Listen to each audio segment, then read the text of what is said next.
Okay, so now let's inspect the Torah to see how it establishes those 10 flat earth laws, as we call them. Okay, as we saw in the trailer, the very first verse of the Torah secretly mentions how God created the seas, the skies, and the earth within a plateau. Now the word plateau in Hebrew, in the Torah, is mishor. We're talking here about regular plateau, like a top of a mountain, as described many times in the Torah.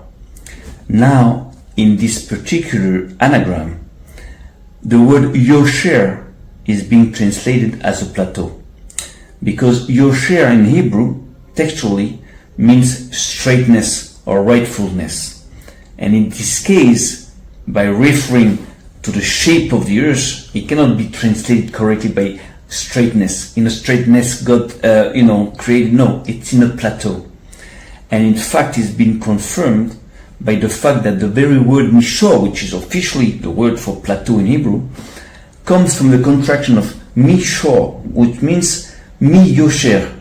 That means coming from a plateau, which means that every small plateau on earth is in fact but the reflection of the main shape of the motherland, which is itself a big plateau. You understand? So those are subtleties of the Hebrew language you have to understand. Now, God is also called El Yeshurun, the Lord of Yeshurun, which represents Israel, or the final Israel, the final land. And Yeshurun actually reflects Yosher, which means that actually one of the name of gods reflects his title of the Lord of the Plateau.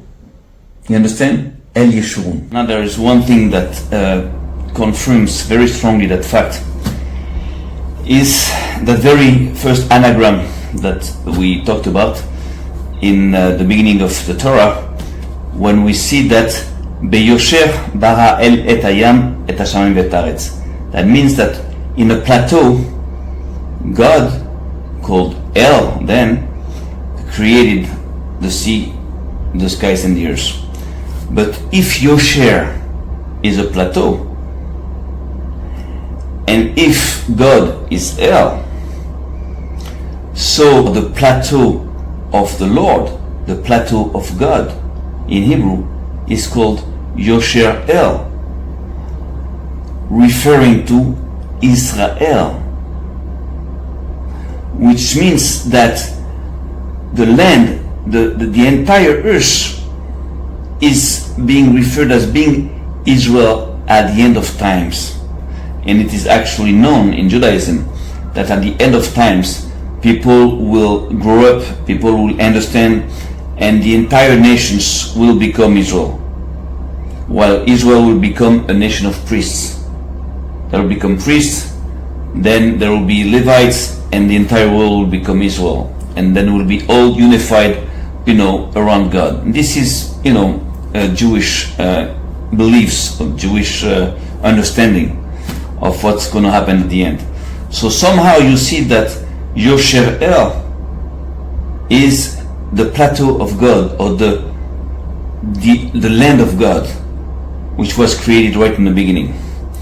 So this confirms that in fact the land that will be retrieved for the entire mankind, not just for the people of Israel, but for the entire mankind, will be a wide land, a fat land, a good land for everybody to live in peace, by recognizing that God is actually the mastermind of this whole creation, and this is what should happen at the end of times. So this is being confirmed by this.